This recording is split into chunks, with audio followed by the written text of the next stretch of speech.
श्री गणेशाय नमः।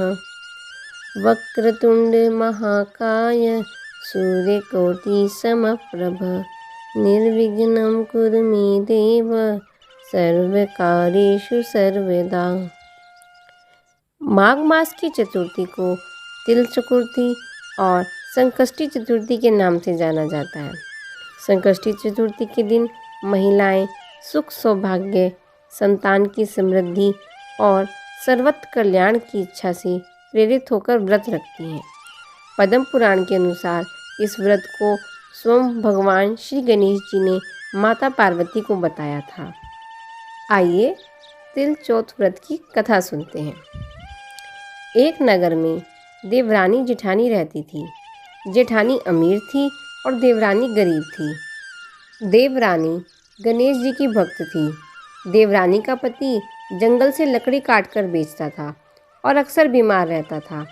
देवरानी जेठानी के घर का सारा काम करती थी और बदले में जेठानी बचा हुआ खाना, पुराने कपड़े आदि उसको दे देती थी। इसी से देवरानी का परिवार चल रहा था। माघ महीने में देवरानी ने तिल चौथ का व्रत किया। 5 आने का तिल व गुड़ लाकर तिलकुटा बनाया।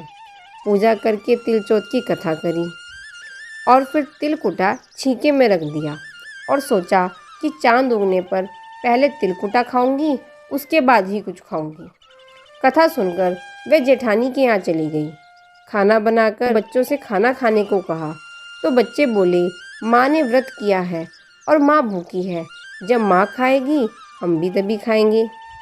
जेठ जी को खाना खाने को कहा तो जेठ जी बोले, मैं अकेला नहीं खाऊंगा, जब चांद निकलेगा तब सब खाएंगे, तभी मैं भी खाऊंगा। जेठानी ने उससे कहा कि आज तो किसी ने भी अभी तक खाना नहीं खाया, तो तुम्हें मैं कैसे दे दूं? तुम सवेरे बचा हुआ खाना लेने आ जाना। देवरानी के घर पर पति बच्चे सब आस लगाए बैठे थे कि आज तो त्योहार है, इसलिए कुछ पकवान आदि खाने को मिलेगा। परंतु जब बच्चों को पता चला कि आज तो रोटी भी नहीं मिलेगी तो बच्चे रोने लगे। उसके पति को भी बहुत गुस्सा आया। कहने लगा कि सारा दिन काम करके 2 रोटी नहीं ला सकती तो काम क्यों करती हो? पति ने गुस्से में आकर पत्नी को कपड़े धोने के धोवने से मारा। धोवना हाथ से छूट गया तो पाटे से मारा। वह बेचारी गणेश जी को याद करती हुई रोते रोते पानी पीकर सो गई। उस दिन गणेश जी देवरानी के सपने में आए और कहने लगे, धोवने मारी, पाटे मारी, सो रही है या जाग रही है? वह बोली, कुछ तो सो रही हूँ, कुछ जाग रही हूँ। गणेश जी बोले, भूख लगी है, कुछ खाने को दे। देवरानी बोली, क्या दूँ? मेरे घर में तो अन्न का एक दाना भी नहीं है। जेठानी का बचा कुचा खाना देती थी, वह भी आज नहीं मिला। पूजा का बचा हुआ तिलकुटा छीके में पड़ा है, वही खा लो। तिलकुटा खाने के बाद गणेश जी बोले, धोवने मारी, पाटे मारी, कहाँ निपटे? वह बोली, यह पड़ा घर, जहाँ इच्छा हो वहाँ निमट लो। फिर गणेश जी बच्चे की तरह बोले, अब कहाँ पहुँचूँ? नींद में मगन अब देवरानी को बहुत गुस्सा आया कि कब से तंग किए जा रहे हैं। सो बोली, मेरे सिर पर पहुँचो, और कहाँ पहुँचोगे? सुबह जब देवरानी उठी तो यह देखकर हैरान रह गई कि पूरा घर हीरे मोती से जगमगा रहा है। सिर पर जहाँ विनायक जी पोंछनी कर गए थे, वहाँ हीरे के टीके व बिंदी जगमगा रहे थे। उस दिन देवरानी जेठानी के यहाँ काम करने नहीं गई। बड़ी देर तक राह देखने के बाद जेठानी ने बच्चों को देवरानी को बुलाने भेजा। जेठानी ने सोचा, कल खाना नहीं दिया इसलिए शायद देवरानी बुरा मान गई होगी।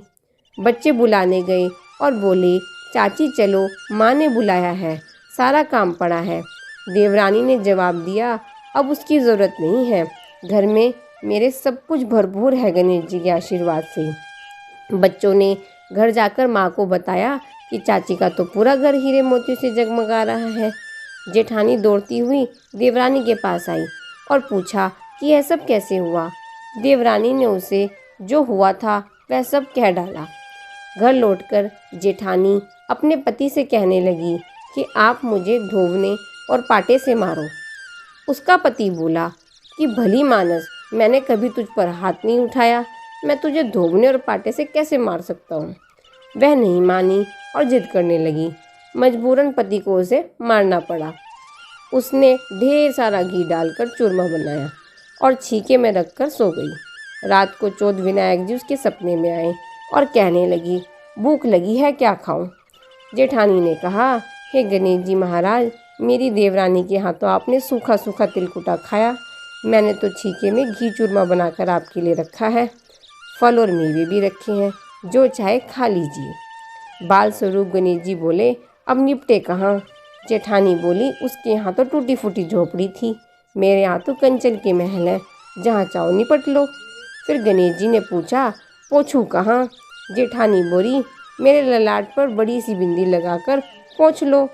धन की भूखी जेठानी सुबह जल्दी जल्दी उठ गई। सोचा कि घर हीरे जवाहरात से भर चुका होगा, पर देखा तो पूरा घर गंदगी फैली हुई थी। तेज बदबू आ रही थी। उसके सिर पर भी बहुत सी गंदगी लगी हुई थी। उसने कहा, हे गणेश जी महाराज, यह आपने क्या किया? मुझसे रूठे और देवरानी पर प्रसन्न। जेठानी ने घर की सफाई करने की बहुत कोशिश करी, परंतु गंदगी ज़्यादा फैलती गई। जेठानी के पति को मालूम चला कि तो वह भी बहुत गुस्सा करने लगा। बोला कि तेरे पास इतना सब कुछ था, फिर भी तेरे मन नहीं भरा। परेशान होकर चौथ की गणेश जी से मदद की विनती करी। गणेश जी ने कहा, देवरानी से जलन के कारण तूने जो किया था, यह उसी का फल है। अब तू अपने धन में से आधा धन उसे देगी, तभी यह सब साफ होगा। उसने आधा धन बांट दिया, किंतु मोहरों की एक हांडी चूल्हे के नीचे गाड़ रखी थी।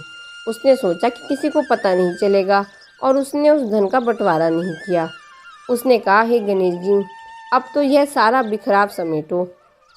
वह बोले, पहले चूल्हे के नीचे गड़ी हुई मोरों की हांडी सहित ताक में रखी 2 सुई को भी 2 हिस्से कर। इस प्रकार गणेश जी ने बाल स्वरूप में आकर सुई जैसी छोटी चीज का भी बंटवारा किया और अपनी माया समेटी।